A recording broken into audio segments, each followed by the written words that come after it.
제1막 열쇠를 맡긴 날. 나는 29의 결혼 자금을 끌어모아 부모에게 열쇠 한 벌을 건넸다. 보증금 대부분은 내 통장에서 빠져나갔고 부족한 몫은 내 이름으로 대출을 더했다. 이제 안정만 남았다는 말을 듣고 싶어서였다. 2억대 전세 계약서에 도장이 찍히던 날 아빠는 늘 하던 대로 조용히 웃었고 엄마는 집 구조를 이리저리 바꾸는 상상을 즐겼다. 나는 타지로 출근하느라 새 집의 냄새를 오래 맡지 못했지만 적어도 그 문이 우리 셋을 같은 방향으로 묶어줄 거라 믿었다. 한여름 엄마에게 취미가 생겼다. 동네 문화센터에서 시작한 라틴 댄스. 음악 이야기를 하며 환해지는 엄마의 얼굴이 처음엔 반가웠다.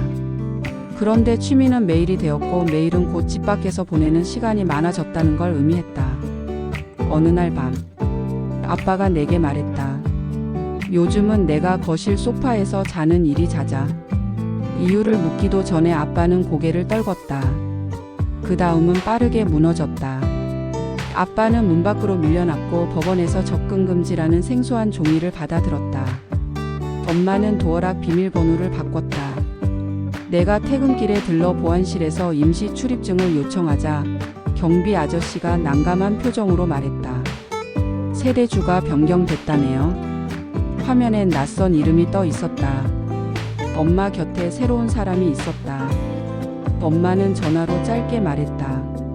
넌 타지에서 일하잖아. 일이나 열심히 해. 집 문제는 우리 둘이 알아서 해. 우리 둘이 누구인지 굳이 묻지 않았다. 다만 내가 맡긴 열쇠의 의미가 거기서 바뀌었음을 그때야 알았다. 제2막 잠겨있는 집 돈. 엄마의 전화는 점점 길어졌다. 내용은 짧았다. 내 남친이 나한테 뭐라고 했지? 입 조심하라 그래. 내가 사랑하는 남자 인정 안 하니까 내 인생 망가졌어. 어떤 날은 그 말끝이 칼날 같았다. 내 남친 입 더 놀리면 가만 안 둔다. 나는 처음엔 오해라고 여겼다. 내 남친은 조심스러운 사람이고 우리 집 일엔 개입하지 않았다. 하지만 엄마는 사실 여부보다 감정이 더 중요해 보였다. 갈수록 요구는 뚜렷해졌다. 퇴직금 받아. 새 살림 차려야 하니까 보내. 대출이자와 관리비 청구서가 내 메일함에 쌓일 때마다 엄마는 말했다. 그 집 내가 해준 거잖아. 내가 책임져. 주말에 본가 근처까지 갔다가 아파트 입구에서 차단기에 막혔다. 등록 차량 목록에서 내 차량 번호가 사라졌고 낯선 차량 하나만 등록돼 있었다. 안내창에 뜬 이름은 그 사람이었다. 나는 괜히 클락션을 눌렀다가 손을 떼었다. 철제 막대가 움직일 때마다 내 속에서 무언가 끼익거렸다. 그날 밤 아빠에게서 전화가 왔다. 그는 근처 모텔에서 지낸다고 했다. 내 엄마가 내가 다 조종한다더라. 그 말은 슬펐지만 더 아픈 건 그 다음이었다. 관리비가 밀리면 신용에 흠이 간다며 너더러 내라고 했다는데 그럴 필요 없어. 아빠가 내 편을 들었지만 실제로는 모든 청구가 내 이름으로 왔다. 계약서의 보증일란에 적힌 내 서명은 여기서 묵직해졌다. 퇴사할까 본가로 들어갈까 몇 번이나 사직서를 꺼냈다 넣었다. 퇴직금을 뽑아 새살림에 보태라는 말이 내 머리에서 메아리 쳤다. 회사 메신저 창에는 휴가 신청서가 반쯤 써 있었다.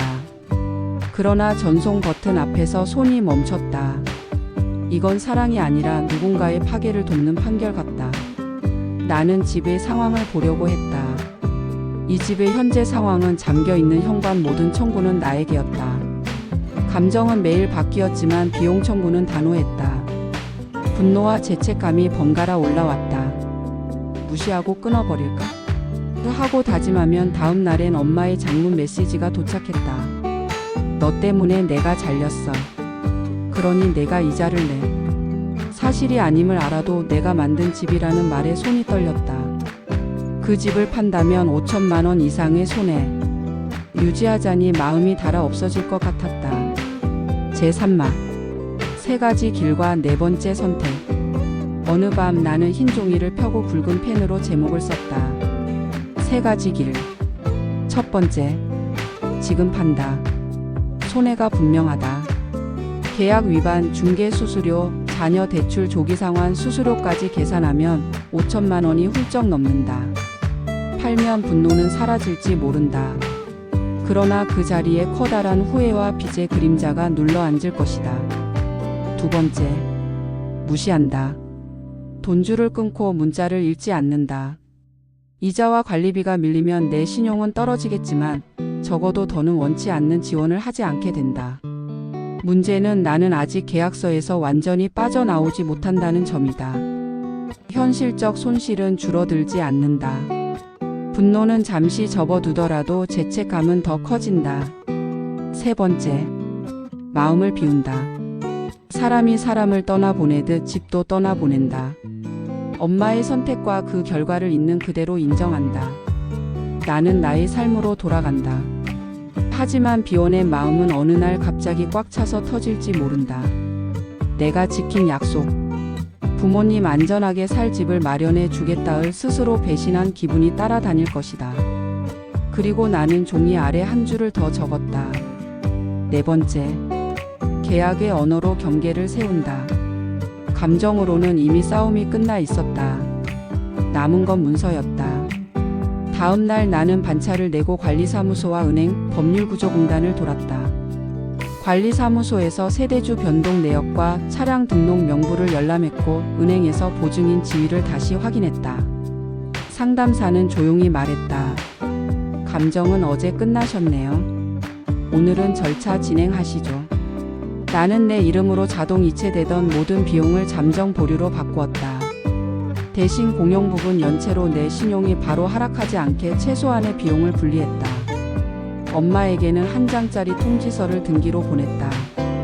문장은 짧고 건조했다.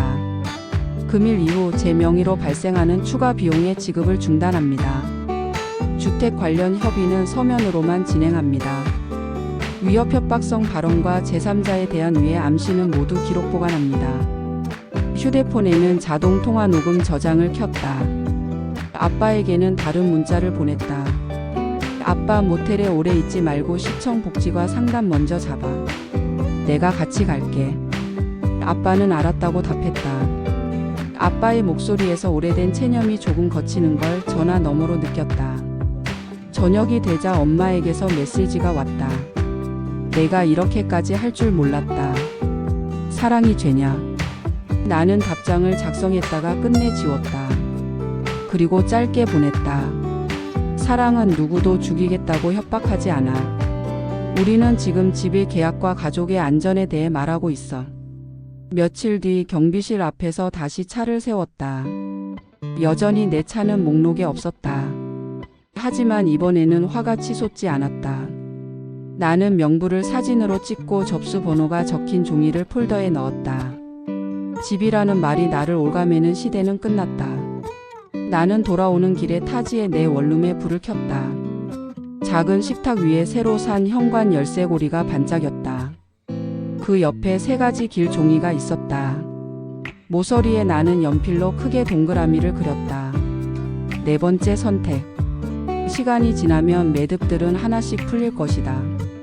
집을 처분하든 계약을 재조정하든 또는 완전히 매듭을 끈든.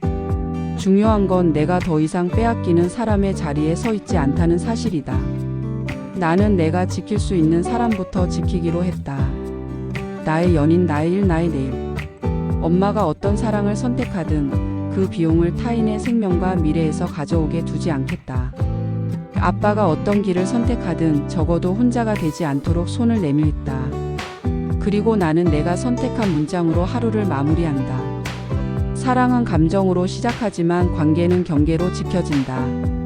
이제야 내가 맡긴 열쇠가 어디에 있어야 하는지 알겠다. 그 열쇠는 더 이상 잠겨있는 집에 있지 않다. 내 주머니 속 내 삶을 여닫는 데 쓰인다. 나는 오늘도 퇴근길에 그 열쇠를 만지작거리며 한 번 더 마음속으로 문을 잠근다. 감정의 문이 아니라 상처의 문을. 그리고 아주 조용히 새로운 문을 연다. 구독과 좋아요, 알림 설정 부탁드려요.